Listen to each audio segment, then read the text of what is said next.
구절 말씀을 제가 읽겠습니다. 오직 너는 스스로 삼가며 내 마음을 힘써 지키라. 그리하여 내가 눈으로 본 그 일을 잊어버리지 말라. 내가 생존하는 날 동안에 그 일들이 내 마음에서 떠나지 않도록 조심하라. 너는 그 일들을 내 아들들과 내 자손들에게 알게 하라. 아멘. 신앙의 삶이 뭘까? 기억하는 것이다 라는 거죠. 기억자가 되어야 한다라는 단어를 여러분들이 오늘 하루 묵상하며 살아가기를 바랍니다.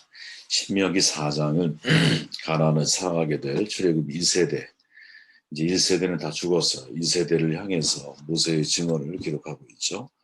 저는 가나안을 개인적으로 사명의 길이다, 또 모든 신앙인이 걸어가야 할 길이다라고 생각을 하고 있거든요.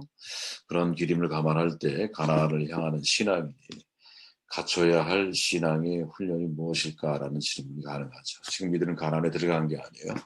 가나안을 향해 가는 거죠. 그런 관점에서 말씀을 묵상하면 이제 사장에 대한 큰 이해가 이해하는 데 도움이 되리라 생각을 합니다. 모세는 출애굽 2세대를 향해서 하나님께서 보홀산에서 하신 일을 상기시키죠.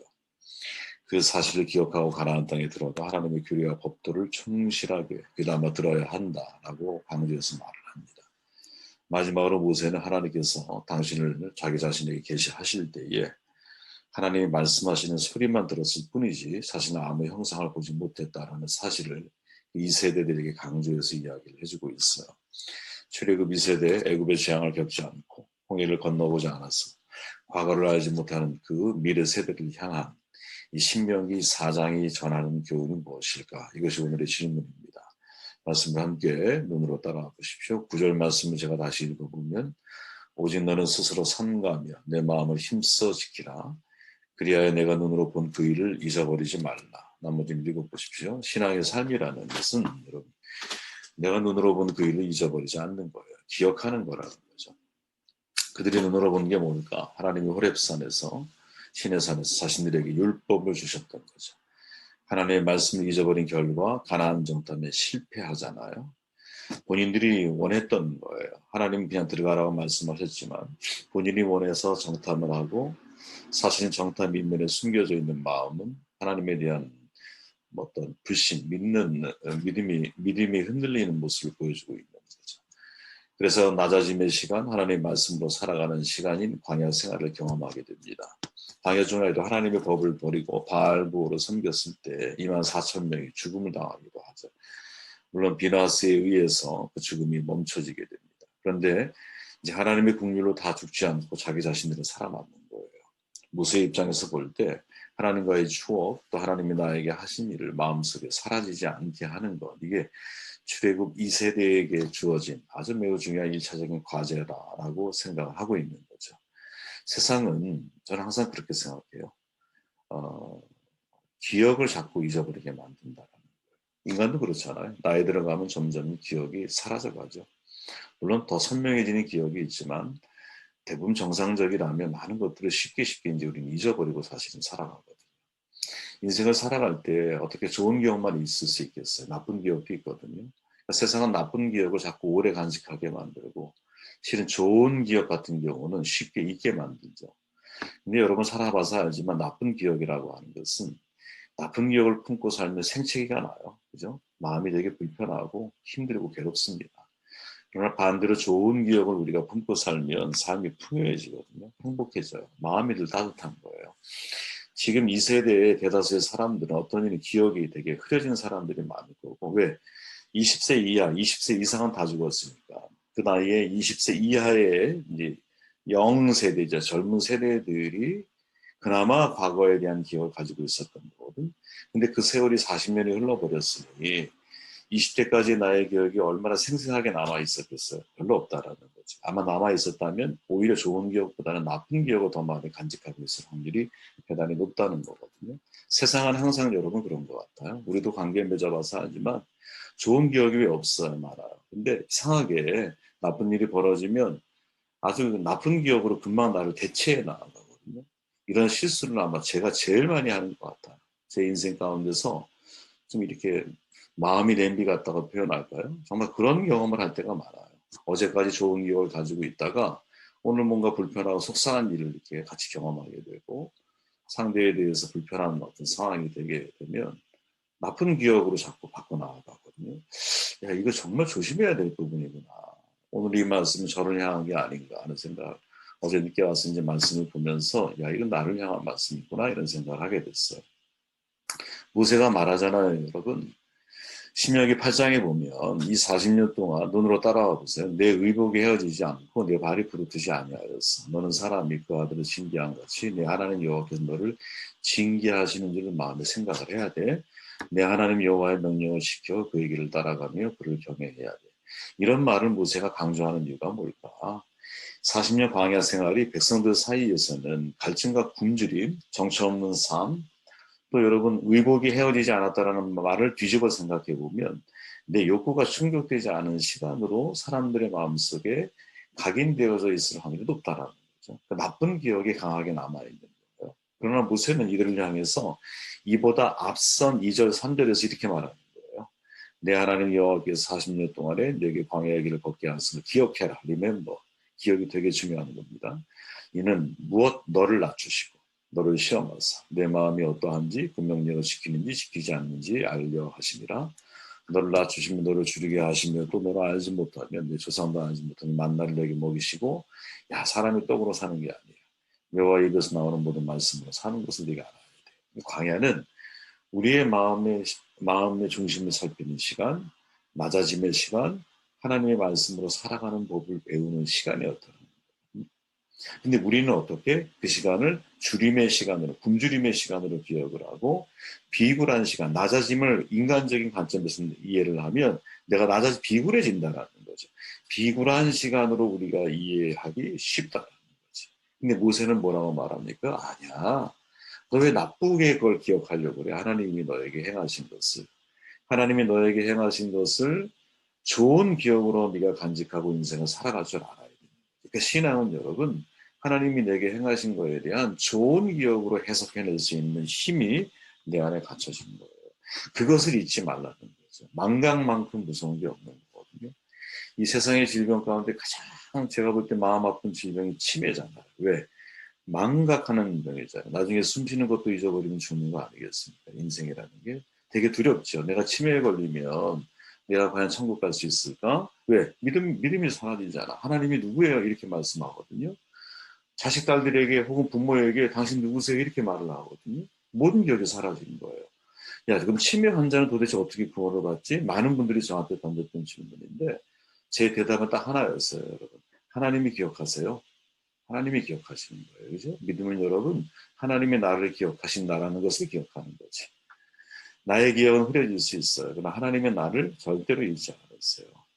그런데 어쨌든 이 치매라고 하는 것이 두렵고 힘겨운 이유가 뭐냐. 자꾸 잊어버린다라는 거죠. 신명기라고 하는 이 단어의 신자가 뭐냐면 new, 새롭다는 뜻이 아니에요. 두 번째란 뜻이에요. 다시 말하면 두 번째 율법이라고 하는 말이거든. 왜? 지금 이 세대는 아주 어렸을 때 율법을 잠시 접했던 친구들이 40년 동안 나이가 성장해서 그 율법에 대한 기억이 흐려져 있는 거예요. 그 말씀이 흐려져 있는 거예요. 신명기 사관이라는 말이 있잖아요. 무슨 말이냐?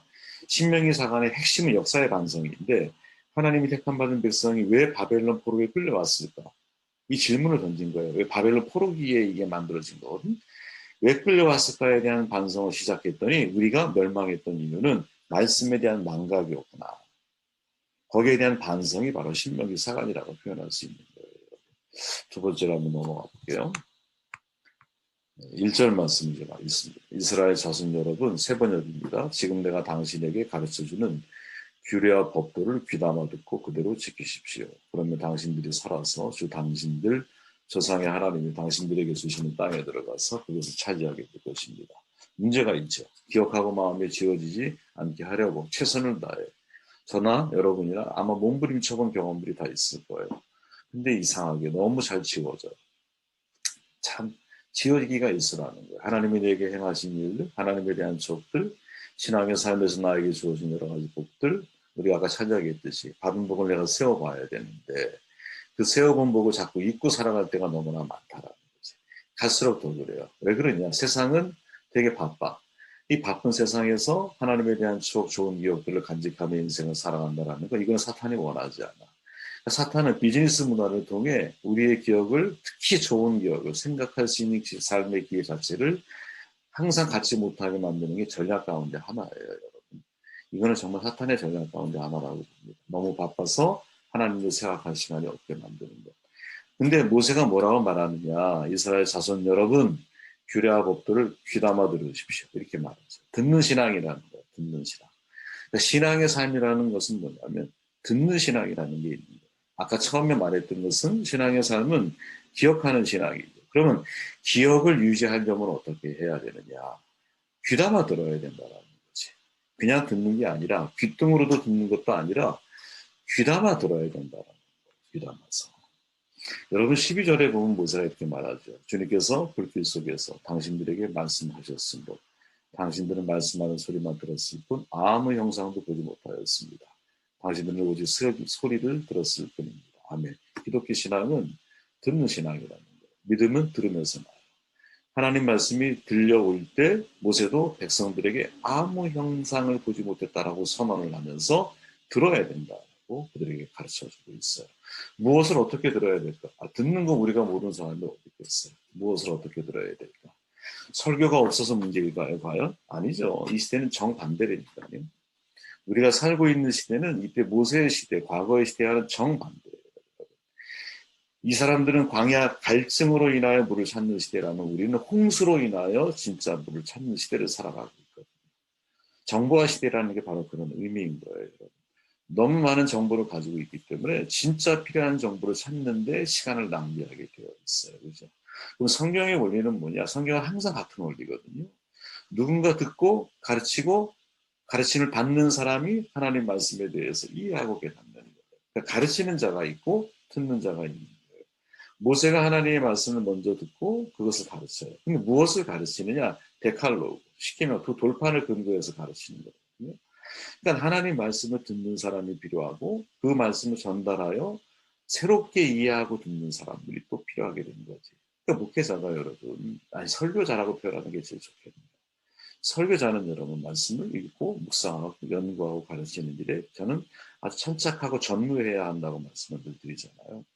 왜? 그 말씀을 제대로 잘 이해해서 정보의 홍수화 시대에 너무 많은 설교 때문에 너무 많은 말씀 때문에 진짜 이 시대에 내가 들어야 할 하나님의 말씀에 대해서 내가 듣지 못하는 시대를 살아가고 있기 때문에 내가 듣고 있는 하나님의 말씀이 정말 우리 공동체를 향해서 한 사람 한 사람을 향해서 필요한 정확한 메시지를 내가 전달해 가고 있는 매우 중요한 이야기라는 거죠.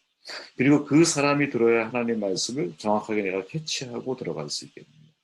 이것은 여러분 설교자의 영성에서부터 결정이 되는 거 아니겠어요? 이게 밸런스가 잘 이루어지고 균형이 이루어지면 그 말씀을 내 생활 가운데 경험하게 되어 있거든요.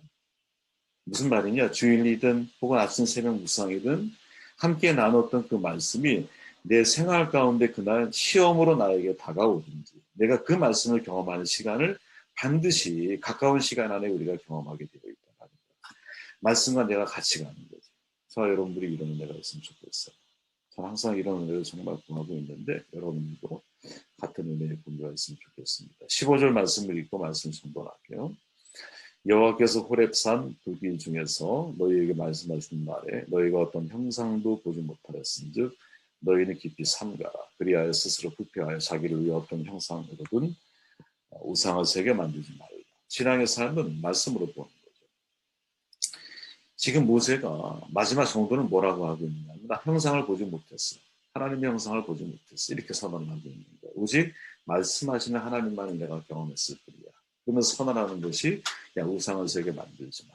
세상과 여러분, 세상 종교와 기독교와 가장 큰 결정적인 차이점이 있다면 세상은 우상, 만들어진 신이 있다는 거예요. 하나님은 형상이 없어요. 형상이 있고 없고의 차이예요. 세상의 모든 신은 여러분 사람의 형상이든 짐승의 형상이든 해와 달의 형상이든 아니면 그들이 유추해내고 그들이 꾸며낸 형상을 가지고 있어요. 눈에 보이지 않으면 사람들은 불안해하기 때문에 또 내가 경험되어지지 않은 형상에 대해서 는 내가 믿지 못하는 마음을 가지고 있기 때문에 눈에 보이는 형상, 내가 경험한 형상들을 우상으로 만들어서 그들을 신앙화하는 것이죠. 그러나 하나님의 특징은 형상이 없다라는 거예요.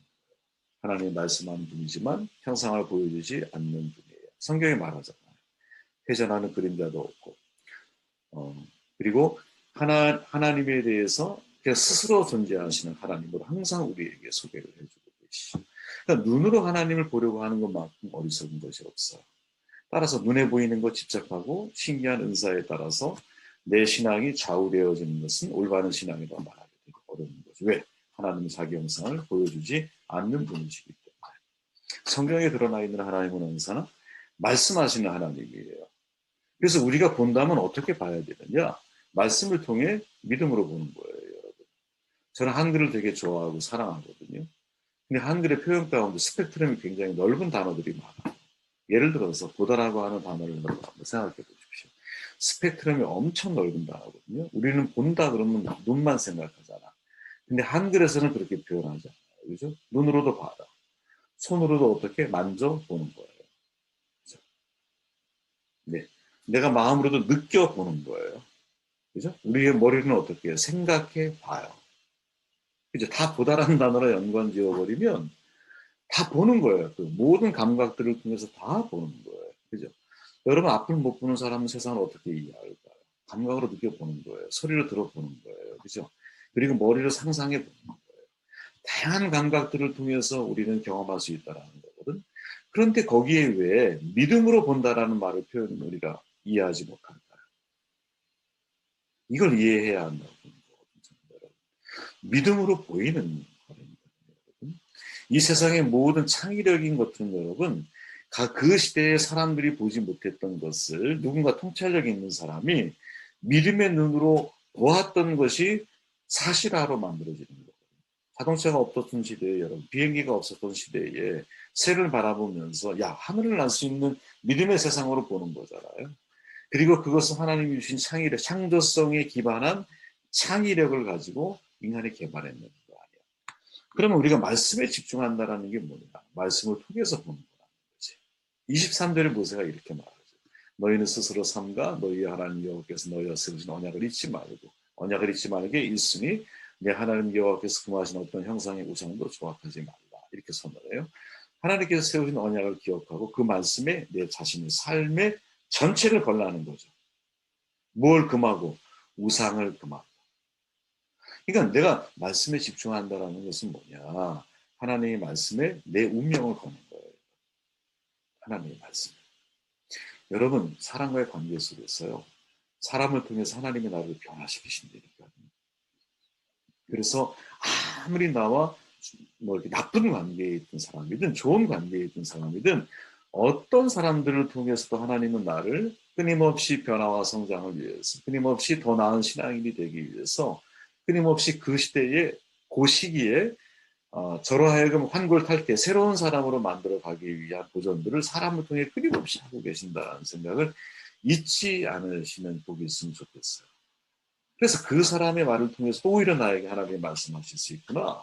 그리고 믿음의 눈으로 나에게 던지신 말씀에 대해서 내가 반응을 하고 나의 삶을 바꿔나가기 시작할 때 그때 나에게 있어서 영적인 성숙함이 이루어지는 것이지. 네? 저절로 가만히 있는데 더 발전적인 실학인으로 자랄 수 있는 환경은 없어요. 여러분. 왜? 세상을 가만히 있으면 무질서를 향해서 가기 쉽지 질서를 향해서 가기가 쉽지가 않아요. 우리 인생도 마찬가지예요. 하나님 말씀에 집중해서 내 자신의 말씀에 자꾸 천착하고 그 말씀에 내 자신의 운명을 걸려고 하는 노력을 해 가기 시작할 때 말씀으로 내가 성육신되고 바뀌어 나아가는 것이지 한 귀로 듣고 한 귀로 흘려버리면서 말씀에 따라 내가 성장하고 살아간다? 어려운 일이죠. 오늘 말씀을 제가 신앙인의 삶이라는 각도로 여러분들에게 말씀을 전해드렸습니다. 4장에서 이해하고 읽을 수 있는 내용이 뭐냐? 신앙의 삶을 기억하는 거라는 거예요. 잊어버리지 말라라고 선언하고 모세는 선언하고 있습니다. 규례와 법도를 귀담아 들어라. 신앙의 삶은 듣는 거예요. 여러분. 듣는 겁니다. 믿음의 눈으로 들으십시오. 네. 그리고 신앙의 삶이라는 것은 말씀으로 보는 거예요. 그죠? 이 삶이 우리의 삶이 되시기를 주의 이름으로 축원합니다.